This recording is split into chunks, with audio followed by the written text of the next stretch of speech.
welcome to the Mindset Michele TV show. We're so super excited to have you joining us again today and to be with us for yet more incredible insights from these amazing, and I'm just so blown away by what the special guests are sharing with us each episode. And today is no different. Today we have the fabulous Osman Ma. Hello, Osman. Hello, Michele. So excited to be on your show. Thank you very much for this opportunity.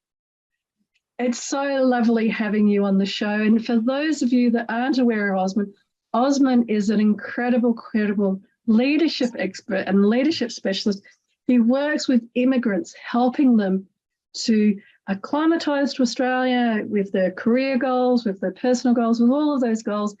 And as an immigrant himself 25 years ago from Myanmar, I'm sure he has incredible experience and knowledge about what he's helping other leaders develop in. But I'd like to know more. Myanmar leadership, this is a lot of different areas and different wonderful things about who you are, Osman. Do you want to share, to start with, a little bit more about you and your background? I would love to, and it will be my honor. So, as you said, I came to Australia 25 years ago from Myanmar as an international student. And then I finished my degree and I got a job and a wife too. And I settled in Australia since then. And I used to work in a corporate world as an individual contributor, as well as in various leadership roles, including engineering management, manufacturing management, and operation management. During that time, I worked alongside with many fellow immigrants, and I've seen their struggle and success in terms of climbing the corporate ladder. And then I developed a passion to help them achieve more success than struggle. So during pandemic, I actually left corporate world, and to follow my passion, I started my own training and development practice called Marvelous Coaching. So these days, I work with individuals, organizations, communities, and university as well to help my fellow immigrants to achieve the success that they wanted to achieve. That's an incredible passion, and I really feel how your experiences and your background working in different roles, working with different immigrants has really set you up to assist people with that. It's interesting talking with someone like yourself who as an adult came to Australia and set up a new life and new wife and all of that. How then do you think that you have defined success for yourself? What does success mean to you? That's a very good question, Michele. Success to me is really about becoming the best version of you.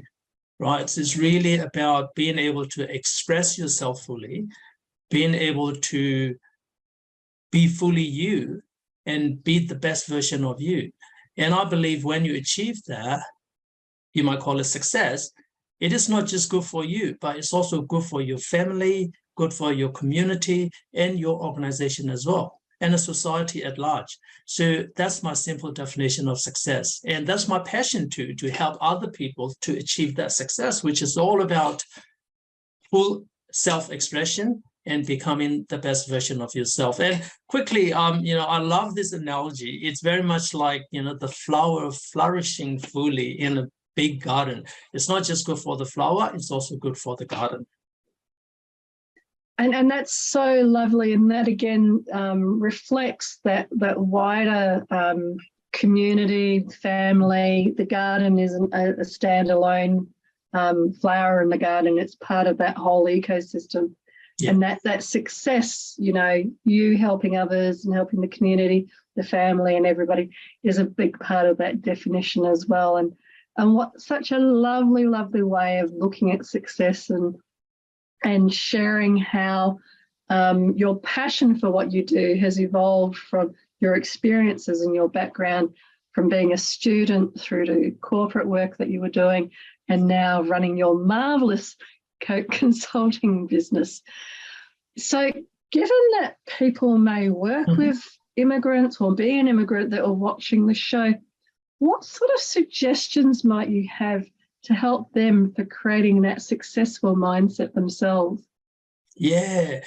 So in reality, we have a lot of barriers and struggles to achieve that success, which is about full self-expression and the best version of you, right?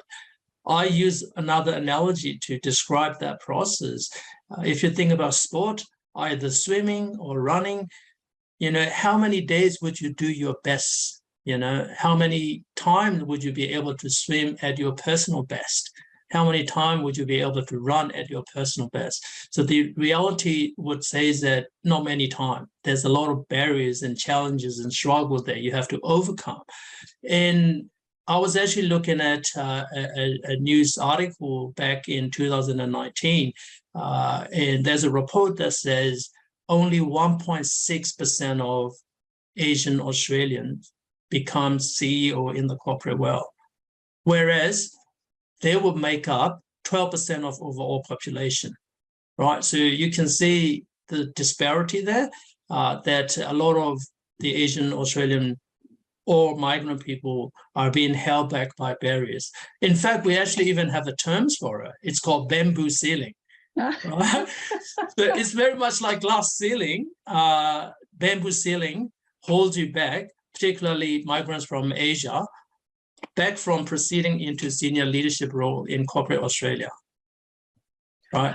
And I can talk more from the glass ceiling point of view, but that's an interesting point about, I've never heard bamboo ceiling before, but 6% and 12% of the population. No, it's actually 1.6%, Michele. 1.6%, even worse. Yeah, even worse. 1.6. I do know that some of the research that I've looked at and come across has talked about if you were 6 foot and your name was and you were called Andrew and from an Anglo background, you made up at least 50% of the boards. I can't remember. I think this was in Europe. So I do know, unfortunately, I do know more about the glass ceiling than this bamboo ceiling. And I think it's really interesting because with that percentage of the population and the great things that diversity bring to boardrooms and leadership, what are some of the mindset things that then people from those Asian, and that we can stay with the Asian immigrant background at the moment, because these can be applicable to people from other cultures, but Correct. What sort of things would you say to them when they're looking to improve their mindset or looking to be successful? Yeah, so there are systematic barriers and there are structural barriers, but we've got to start from within ourselves, right? That's how I like to look at. And one of the mindset barrier, as I would call it, is the limiting belief that we have. I was talking to one of my clients the other day, and he's a middle manager in a large corporation. And during the session, he was saying, I cannot become the CEO of my organization ever. And I'm like, why? Why'd you say that? And he said, because I speak with an accent and my name is not an Anglo name. And I don't look like my current CEO or my senior leaders. And worse, what he said is, I actually come from a third world country. It kind of hits me hard, right? Hearing those things, but these are real. And I would say these are big barriers that we actually create ourselves, what we call limiting belief or negative self-talk. So we got to start from there. We got to believe and have the high aspiration that we already crossed the sea and come over here. Why can't we be a CEO of any organization if you want? If you start to believe that you cannot be, then the possibility becomes zero. Right, but at least if you have that belief, even though I'm not saying just believing will actually get you there, but at least you won't reduce your possibility to zero, right? So that's one of the big mindset barrier that I've come across with a lot of my clients. And the other thing, talking about crossing the sea, there's a bit of an ironic thing. Yes, we've taken a lot of risk to come from a comfortable situation, where we grown up, we understand the culture and the context, and coming into a new culture and country is a big risk that we have taken, right? But the thing is, when we get here, a lot of migrants would have the safety mindset because they have to get a job, have a stable income, have a stable job. And the reason is that they have to support their family. That's what my parents did. They have to get a job quickly, get some money so that they can support my education. And on top of that, I will tell you this as well, is that a lot of migrants would still take the responsibility to support friends and family back home. So there's a lot on their shoulder, so they cannot take more risk, right? So they don't want to rock the boat. And therefore, that also becomes their mental barrier. They have to stay safe in their job, right? So they don't want to move around too much. And lastly, what I've said before. So just perhaps before we go to a different idea, because I really want to unpack some of this around the limiting beliefs. And I love the examples of not your client not believing that he could become head of the organization because he didn't speak with an accent, this and that and whatever. And it's interesting because in my studies and the clients that we've worked with, every group from every culture kind of have these inherited belief systems from their family, from their parents especially. For me, my grandmother said to me one time that only rich people ate at 7 o'clock, because coming from a very poor family background in Europe, poorer people, my family worked on the shipyards, so they were at work at 5 a.m. and so dinner time for them was like 5 p.m. So they never, about 7 o'clock they might have tea and toast because that was what they ate then. Yes. So my mother and father didn't have that type of life and didn't have that well because we grew up here in Australia, but they carried those belief systems, like you're saying, carrying it across the ocean. They carried those belief systems here into Australia. So those subtleties around only rich people do this and we're not rich and we're this and we're that. It's fascinating, and I love how you're bringing the Asian perspective to this question around, well, we need to stay safe. So my dad worked the whole of his life in public service because he couldn't get anywhere safer than that. Yes. We came to Australia and he never changed jobs. He worked in the one job his whole life. It was a different time back then, but it reflects everything that you're wonderfully explaining about, the limiting beliefs, inheriting these systems, even if you're in a different country, and how that can minimize what you believe you can do. And that gentleman you were talking about, or lady that you were talking about, your coaching, it's actually not that they can't become CEO, it's that they don't believe, they don't see that they can. And more importantly, they don't quite understand how, and somebody explained this to me beautifully the other day, in some ways, by actually becoming CEO, they're then saying the belief systems of my parents are wrong. And saying that your parents are wrong in many cultures, no matter Anglo or Asian or Indian or whatever, many cultures, that type of going against your parents, it's not just a rebellious thing, it's a core thing of, they told me not to touch the hot plate, this, that, to then go, well, actually, I can earn more money than my parents, I can be more successful than my parents, is really quite a leap. And of course, being a mindset person, I'm saying you can make that leap. And that's the sort of work that I'm sure you're so beautifully supporting your clients with, is to understand those kinds of elements that they are creating as part of that bamboo ceiling. So it's not just others creating it, it's their role in creating it as well. Yeah. And you can't control the others, of course, but you can control your element and also put that to the side. So good. Thanks for adding to what I was saying. It's very beautifully expanded. And I would just add that those deep-seated value and beliefs that influenced by the culture and the upbringing is really hard to go against them, as you said, right? So around this, one of the things that we get told when we were growing up is that don't be the longest standing nails because you're going to get hammered down, right? But in Australia, we heard about this saying, the squeaky wheel gets the grease. You got to speak up and you got to say out loud and express, and otherwise you're not going to get the attention and the reward that you deserve, right? So that's what I was going to say. The speaking up is one of the biggest challenges that many migrants face. And the other beautiful example that I give is the upbringing is that, think about the Asian typical family dinner. You would sit there and then you would actually have to wait your elder to start taking food.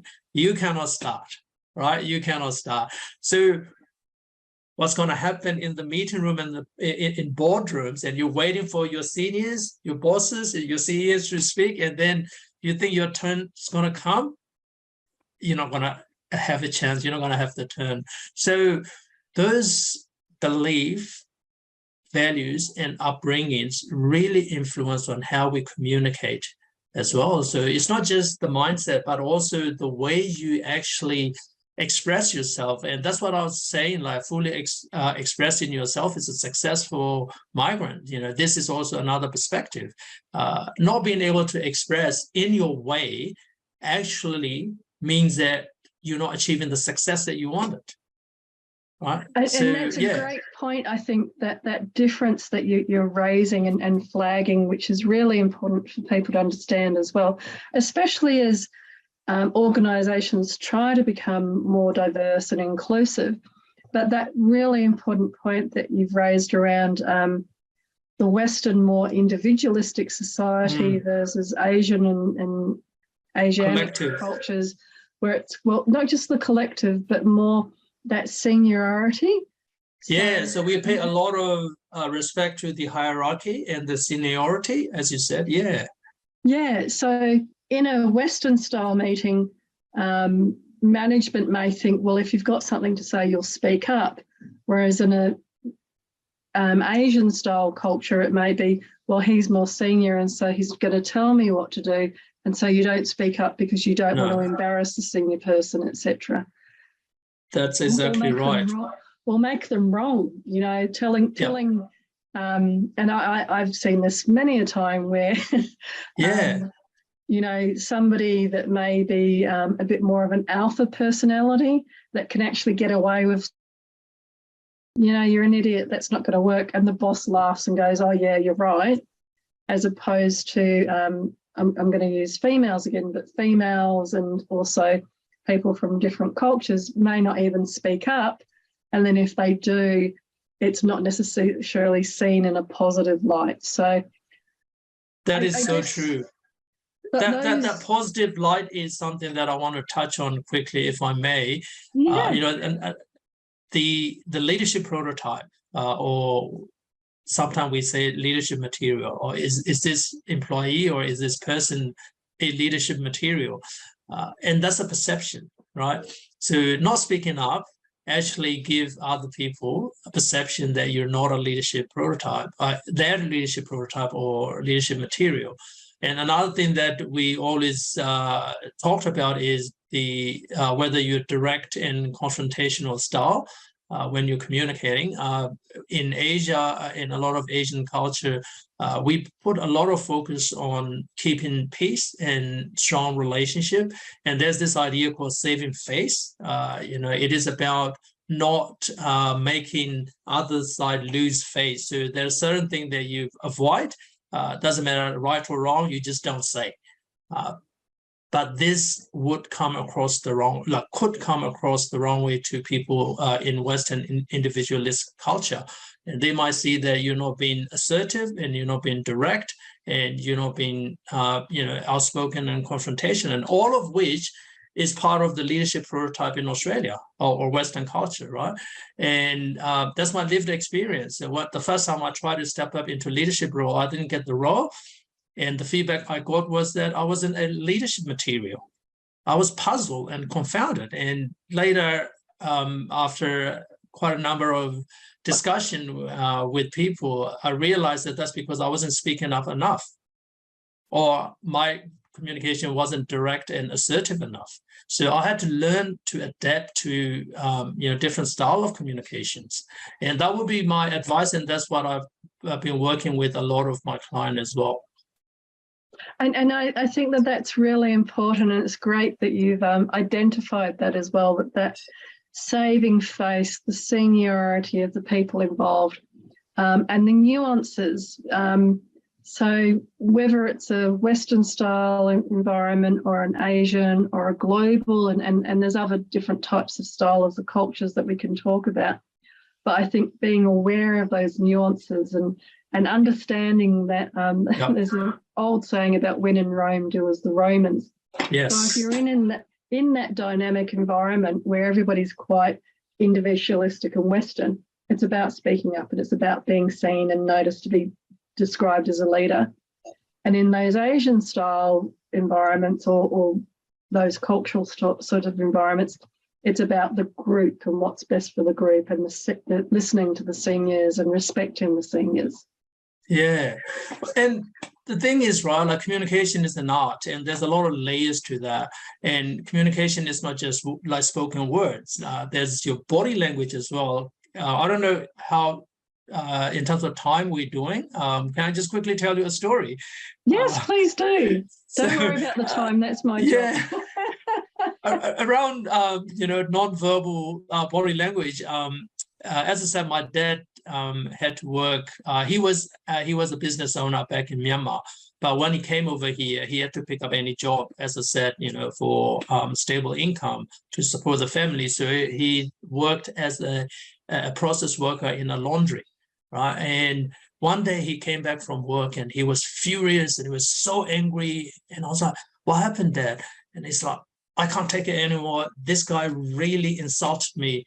I'm like, is a physical insult? No. He's like, "No, what happened then?" And he's like, "Oh, he really insulted me. Like he degraded me. I'm like so embarrassed, and I lost my face, and all of these." And I was like, "Just tell me what happened." He said, "Oh, he asked me to pick things up."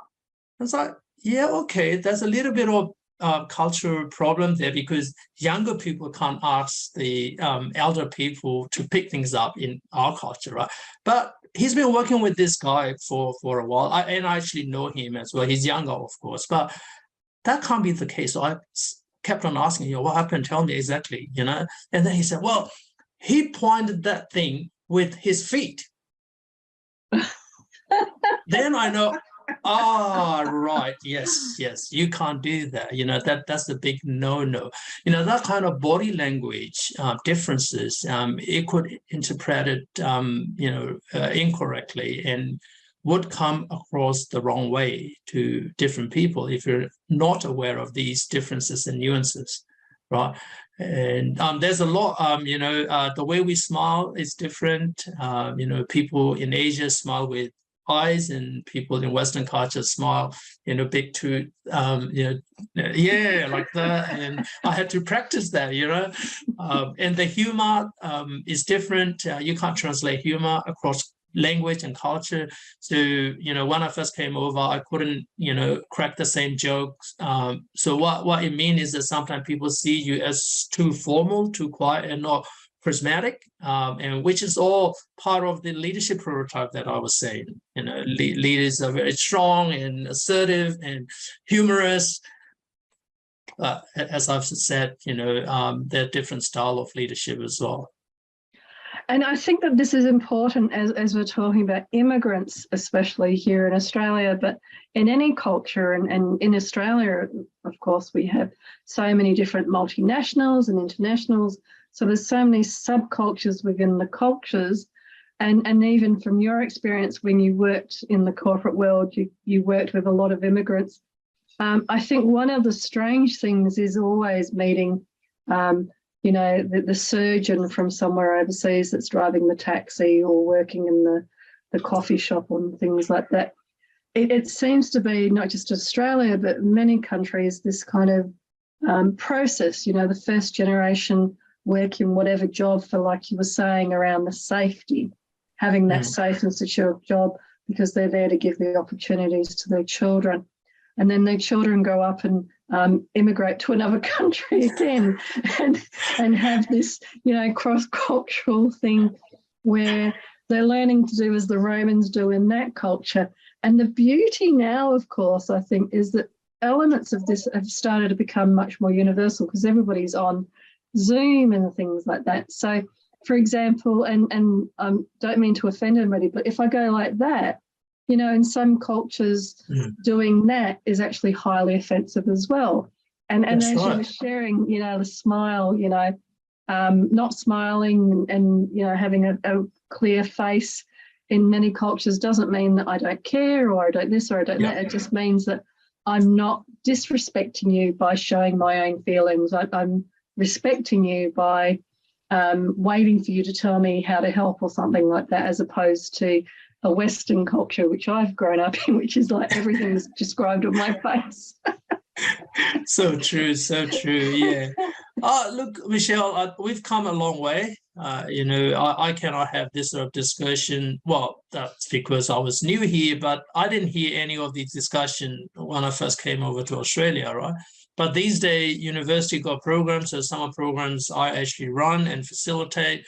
And, there are indications that we're making, moving the needles. Like, last election, we've seen, increased number of diversity, in the parliament now. I think last parliament had 1 or 2 Asian Australian, and now we have like 4 or 5, things like that. So we are moving in the right direction. I'm very happy about that. And I'm really grateful that I now am able to be a part of this process. So, opportunity like this, I'm really grateful for, Michele, being able to talk about this. Yeah.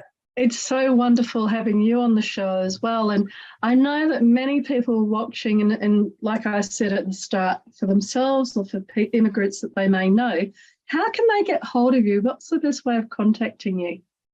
Yeah, so I'm quite active on LinkedIn. So I write and blog on LinkedIn every week and talk about these things and raise awareness and have discussion with individuals and teams and organizations. So the best way to reach out to me is to connect, follow, and have a chat with me on LinkedIn. So if you just type in Osman Ma, I don't think there are that many Osman Ma, so you'll see me as the first hit. So that's the best way to reach out to me.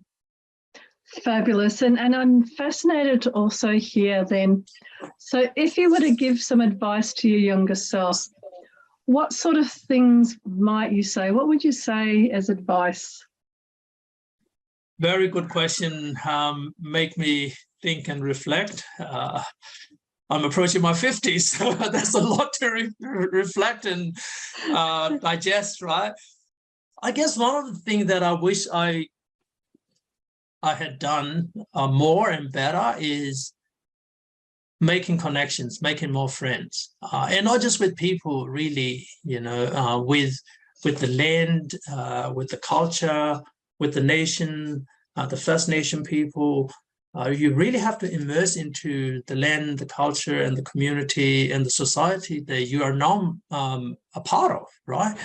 So my advice to my younger self would be that I connect with more people, I connect with the land, the culture, and create those meaningful connections. It not just help your career, it helps you your life. And as I said, the expression, self-expression is not just you talking, you're actually talking with other people, and it has to be meaningful for other people as well. So you really need to know how to express in that culture, in that land, on that land. So that would be my advice to my younger self. Cultivate more meaningful connection. Wonderful. And I love, again, you managed to even talk about cultivating the connection with a whole ecosystem. So like the beautiful flower in the garden example, it wasn't just cultivating a connection to yourself, to the people, it was the whole community and environment. So exactly. Such an honor and privilege to have you on the show today. Thank you for coming in, Osman.